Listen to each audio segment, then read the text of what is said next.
Hola, ¿qué tal con todos? Aquí les saluda el ingeniero César Escorza de la empresa TIB Engineering para continuar con los videos de nuestro canal.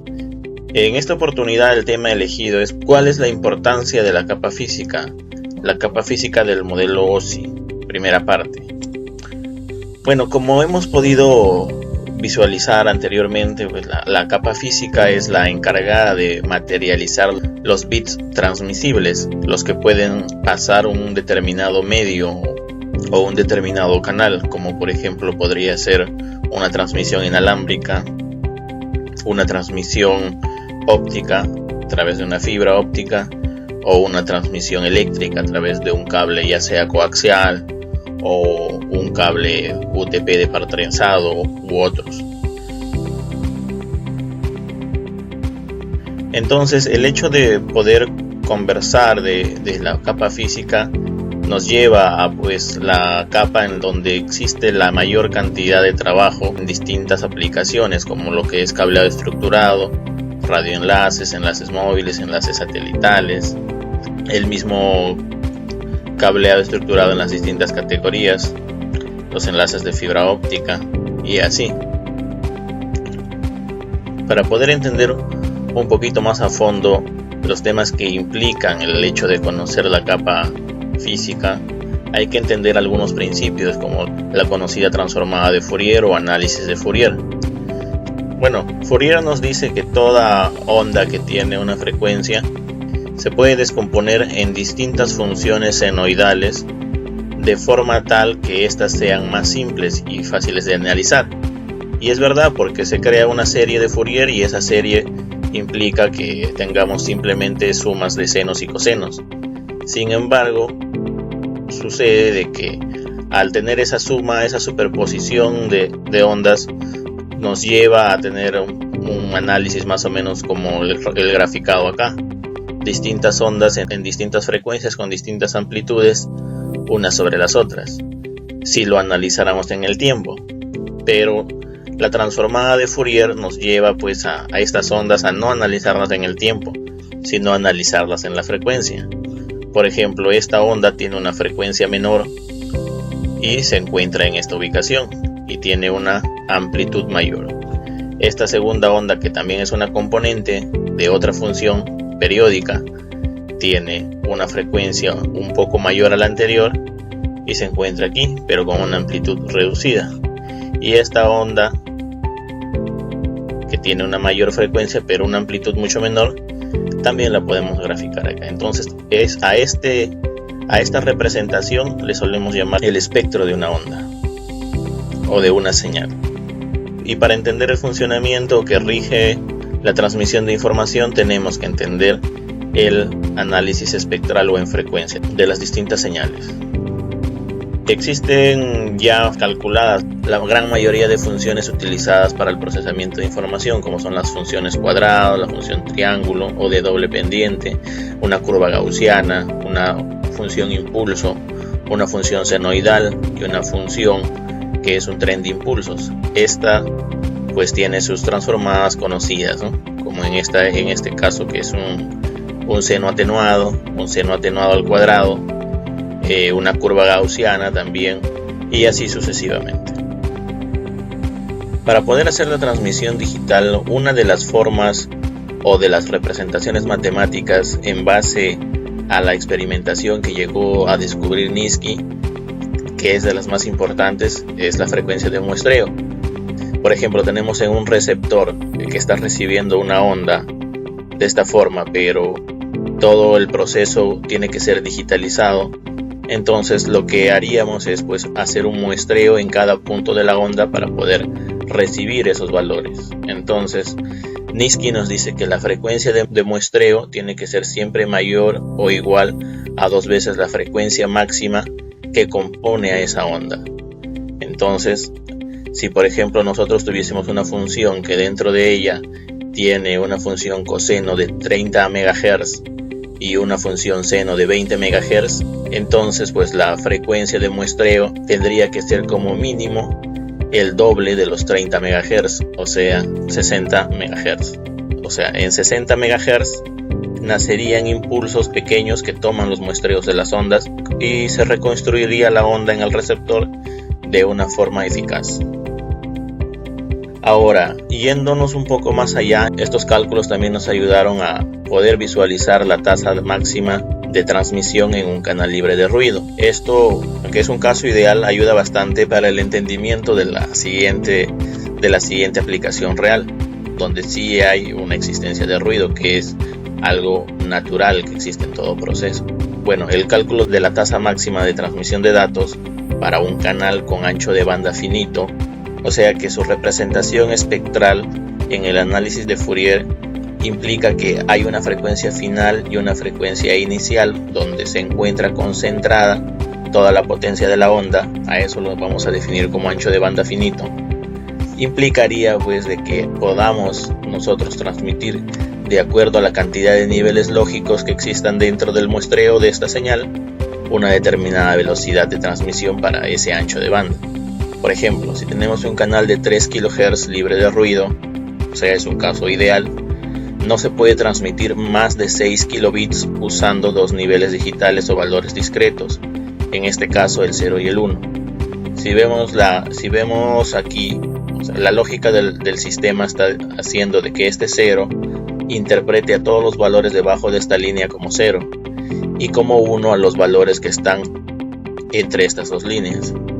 Entonces al hacer en base a un muestreo, a una frecuencia de muestreo que ya vimos que como mínimo debe ser el doble del máximo de frecuencias o de las componentes de frecuencias de esta señal, entonces se armaría una transmisión de datos o sucesión de ceros y unos de esta forma.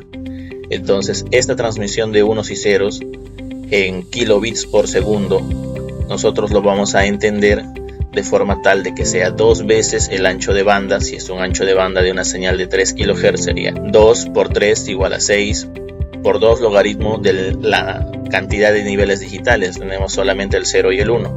Podríamos tener 0, 0, 0, 1, 1, 0 y 1, 1 y así sucesivamente hacia más. Entonces acá es 2, entonces logaritmo base 2 de 2, eso es 1 y 2 por 3 es 6. Entonces 2 por 3, 6 por 1, 6. Estos son kilohertz, pero al estar haciendo este muestreo pues se registra en bits por segundo. Tendríamos entonces evidenciado que efectivamente que la máxima velocidad de transmisión sería 6 kilobits por segundo para una señal que tiene un ancho de canal de 3 kHz. Entonces, en un caso más realista, bajo la influencia del ruido, tenemos la ecuación de Shannon, que por un lado, si nos damos cuenta, deja de tener en cuenta la cantidad de niveles lógicos que se está utilizando para el muestreo en la recepción de la onda, y lo que se empieza a utilizar es la relación existente entre la potencia de la señal, o sea, la potencia en amplitud de esta onda, y la potencia del ruido. Si por ejemplo nosotros tenemos una relación señal a ruido de 10 dB, hacemos la conversión logarítmica, lo que implica que esta señal a ruido en relación de potencia sea 10 adimensional, porque sería 10 watts sobre un watt, de lo cual pues watt entre watt se va, y lo colocamos en esta fórmula. Tendríamos 3K, que es el ancho del canal finito, por el logaritmo en base 2 de 1 más 10. Ese resultado nos daría 10.378 kbps, que es lo máximo que se puede transmitir.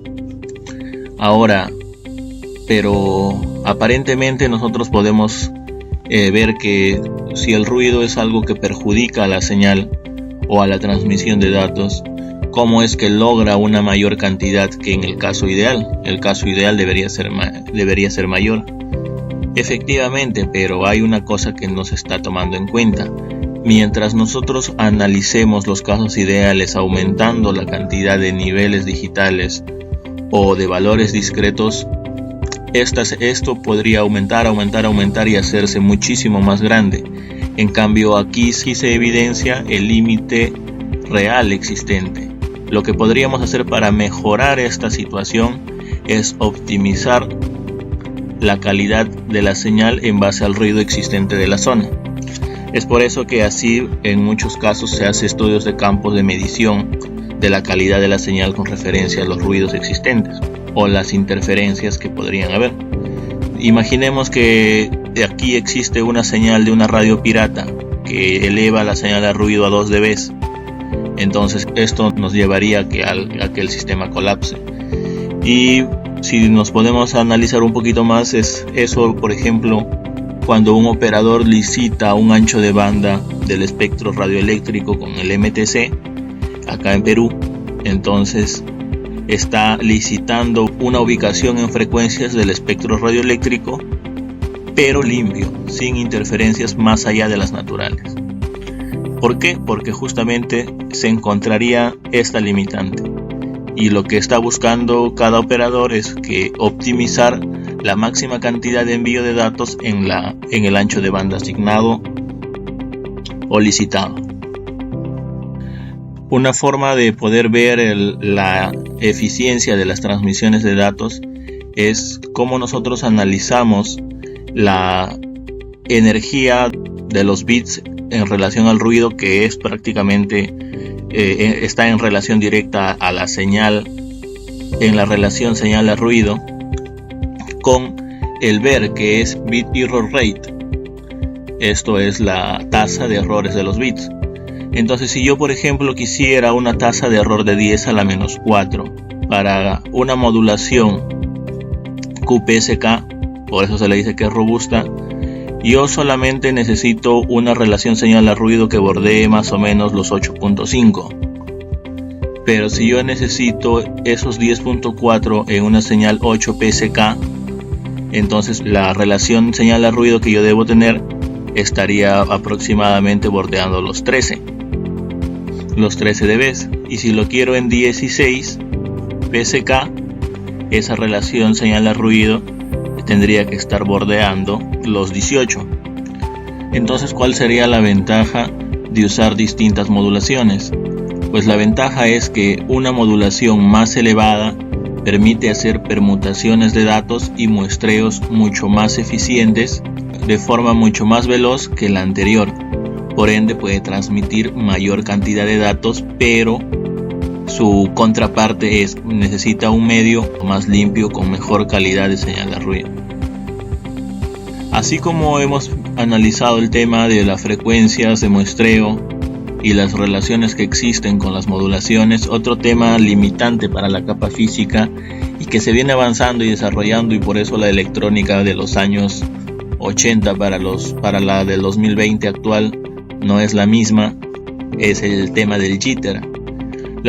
Normalmente las señales electrónicas van oscilando entre unos y ceros. Entonces estas señales en su transición de 0 a 1 o de 1 a 0 presentan irregularidades, las cuales en determinado momento pueden ser muestreadas una inexactitud. En ese momento no se podría saber si es 0 o es 1. Entonces esa transición de estados, a eso le llamamos jitter, y si el jitter es mucho más elevado, nos lleva a que haya menor cantidad de unos y ceros sucesivos y no se puede utilizar grandes tasas de transmisión de datos. Entonces, parte del trabajo de la electrónica y la ciencia de los materiales y los semiconductores es cada vez lograr que los materiales y los circuitos utilizados para los sistemas tengan completamente minorizado esa etapa de transición e incertidumbre que se tiene a la hora de muestrear o digitalizar la información.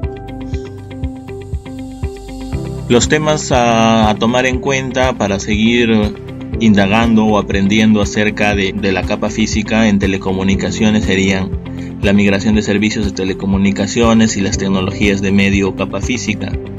Y en tecnologías de la información tenemos los requerimientos de tasas de transmisión por aplicaciones, saber entender la conmutación de paquetes y la importancia de la estandarización de los cableados y también de los usos de los espectros radioeléctricos.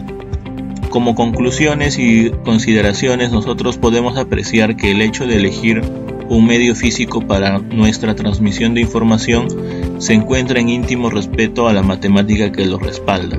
En base a la experimentación se nota que cumple patrones y esos patrones están registrados en la matemática, como por ejemplo la ecuación de Shannon, que nos permite ver cuál es el máximo de cantidad de información que se puede transmitir en un canal. El desarrollo tecnológico hace que los problemas limitantes de determinada época se venzan con el siguiente desarrollo y surjan nuevas interrogantes.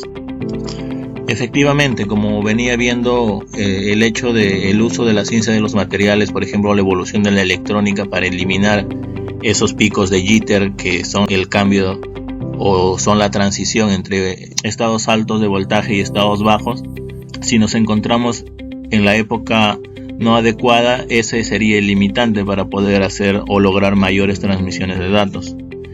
Y la frase que nos acompaña el día de hoy es que el éxito en la vida no se mide por lo que logras, sino por los obstáculos que superas. Bueno, muchas gracias, espero les haya gustado el tema de hoy. Nos vemos pronto, chao chao.